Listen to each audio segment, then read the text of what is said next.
Joining us now, Sam Stein, managing editor of The Bulwark, and Vaughn Hilliard, NBC News White House correspondent. Gentlemen, welcome to the weekend. Vaughn, since NBC News has this new reporting and you are NBC News, talk to us more. Why is the president considering keeping Secretary of State Marco Rubio in the job of National Security Advisor for a long-term period when he's already acting director of USAID, acting national Archivist of the United States, and now acting National Security Advisor? Man has more jobs than Jonathan Capehart. And now, congrats on your guys' new job. Thanks for having us here for the launch. This is exciting. And look, for Marco Rubio, this is an evolution, right? Since all of us first met, right? When he was back in 2016 calling him a third world strongman to now suddenly getting to the point here where even MAGA loyalists are seeing him as somebody who will go to whatever lengths it takes to go and fulfill the foreign policy agenda of the president is really telling. I was talking with a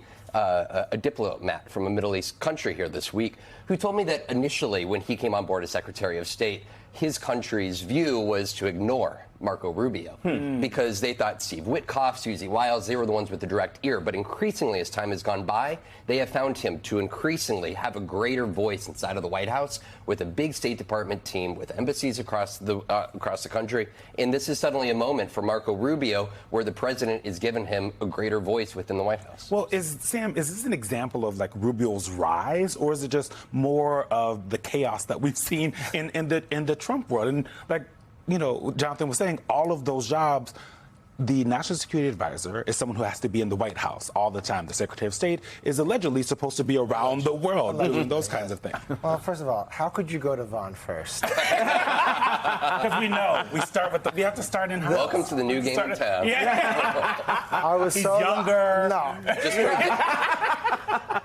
you hold down. All right, you got to give me something. I there, was right? so looking forward to being the first. Well, technically, I was seated first. Look, I think what's happening here is, in a way, it's kind of classically Trump, right? Yeah. It's like, you know, are we rearranging the deck, the chairs in the Titanic? Does it matter, right? I mean, Trump is always going to be his own boss. But there is something somewhat more interesting happening, and you mentioned Steve Witkoff. They've kind of farmed out some of the biggest foreign policy tasks to Witkoff, right? He's the one who's talking with Putin, trying to negotiate this Ukraine deal. He's kind of dispatched all these hotspots around the world, and those are traditionally the purview of the Secretary of State. I'm not saying that Marco Rubio has nothing going on at Foggy Bottom. Right? There's a lot going on. And don't rule out the archivist job. That is very intense, okay? But it's very unconventional. It doesn't seem practical. Certainly, it's a lot on one person's plate, and it seems likely that things will fall through the cracks because of it. But Trump kind of goes by his own beat, and he doesn't trust that many people. And so even when you see the replacements, we'll bring in Stephen Miller. And it's like, well, yeah, Stephen Miller's got the Homeland Security immigration portfolio. It's like, what are we doing here? Like, there surely has to be a bigger bench. But this is very much Trump. And people who've been his biographer note that this is how he operated in private sector, too. It's just a small group of people that he trusts and that he puts in different positions, and they kind of rotate in and out. Yeah. And there's one outsized voice that we haven't talked about yet. Sorry, Sam, I'm going to go back to Vaughn because he's been following this person. The point was the first. You can go to Vaughn now as much as you want. But Vaughn, you've been following this advisor in particular since your Iowa days in 2015. So let's talk about Stephen Miller. And if the National Security Advisor is truly a person who is a reflection of the president's policies and style, isn't Stephen Miller possibly the most fitting pick here, even though he does not have a foreign policy portfolio at the moment, at least? Totally. And why in large part? Well, who's been around Donald Trump politically for the last decade? Stephen Miller. You have a hard time coming up with other names. Go back to 2015, 2016. There's really nobody else around. Boris Epstein, right? And when you're looking at Stephen Miller, he's still, just last week in Michigan, earlier this week, celebrating their 100 days. Who did he invite onto stage? None other than his deputy chief of staff, Stephen Miller, because he, with his full-throated, deep emotional ideology of the MAGA agenda, he is somebody that carries that out. And when you look at the first administration, right, he went through 4 different national security advisors. And it's notable that he has Mike Waltz going to be UN ambassador, because if you look back at some of the old quotes, you know, as soon as H.R. McMaster left as national security advisor, he said that, quote, Trump's insecurity made him susceptible to manipulation. Trump's insecurity made him vulnerable to tragic results. This go around, Trump does not want any of those types of voices within his administration. So given what you just said about Stephen Miller, then why, and you know, him being around the president all this time, why not make Stephen Miller the national security advisor? Why is he going to stick with Marco Rubio for the long term? I think in the case of Stephen Miller, I think he's somebody who is very comfortable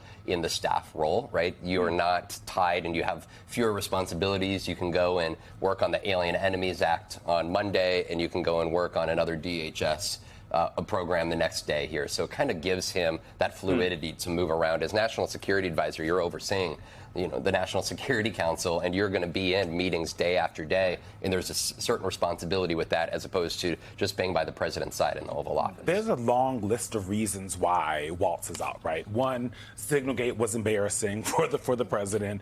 The president didn't see eye to eye with him ideologically. He allegedly didn't get along with his own staff. But I think the Susie Wiles of it all, the chief of staff, very powerful woman in Trump's orbit, she thought he was dismissive, according to reports. That, I think, was probably the nail in his coffin. But there are a lot of people who are wondering about Hegseth, right? Because of the Signalgate, Hegseth has kind of come out the shiniest. And we have, let's go to E6. The shiniest? The shiniest? If there's a shiniest, he's still there. He still has his job. He is still shiny. He's still shiny. Democratic senators asking why oust Waltz and not Pete Hegseth. Let's take a look. Particular focus on Hegseth. There's not a day that goes by that I don't hear concerns about morale in the Defense Department. What do you think that his confirmation hearing would be like? I mean, considering what we know about Signalgate. I think it would be pretty brutal.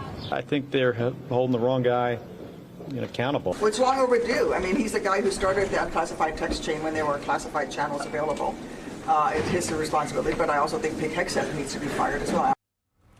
So is Hegseth safe now that they got a shiny? Is he still shiny? I don't know. Who knows if anyone's safe over the long term? But certainly, in this case, look, two things. One is I don't really think for Trump the problem was that they were sharing classified intel on Signal. Like I honestly don't think Trump cares about that stuff. There's nothing in Trump's history to suggest that he cares about this stuff. He put classified documents in his bathroom, in the bathroom in Mar-a-Lago. Like, this guy's not the the paragon of classified information virtue or whatever. So I think the real crime was that Jeffrey Goldberg was on Mike Waltz's contact list. Yeah. Like I actually do believe that, and I also there's been contemporaneous reporting about this, but they didn't want to fire someone right away because they didn't want it to seem like Jeffrey Goldberg got mixed up. So they waited a little while, and Mike Waltz, who was the one who. I still am trying to figure out what his explanation for was how Jeffrey Goldberg got on the phone. Was it like, I had him sucked in. Somehow the AI bot sucked it into my phone. And wasn't Elon supposed to solve all this? Anyway, so that's the problem.